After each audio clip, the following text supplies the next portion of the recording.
there are a lot of data now that show, for instance, there are complete genetic changes in the cells that can, and the pathways that control dopamine and reward. And that's all wonderful to understand. But meanwhile, I think there are enough tools out there that they need to be aggregated in a way that's structured and that addiction treatment communities can leverage. One of the things that would be of great use is the idea of a biomarker.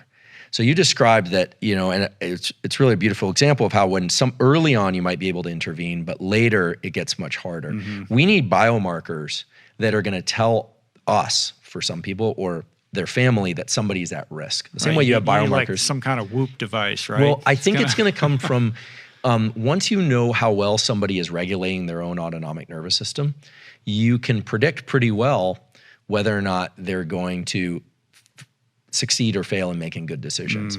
And so I do think a Whoop type device or other sensor device could be tremendously beneficial in detecting and telling people whether or not they are veering off course. Right. And I think it's getting very Minority Report, though. It is. I mean, I think machines are going to help us make a lot of decisions that we're actually pretty poor at making.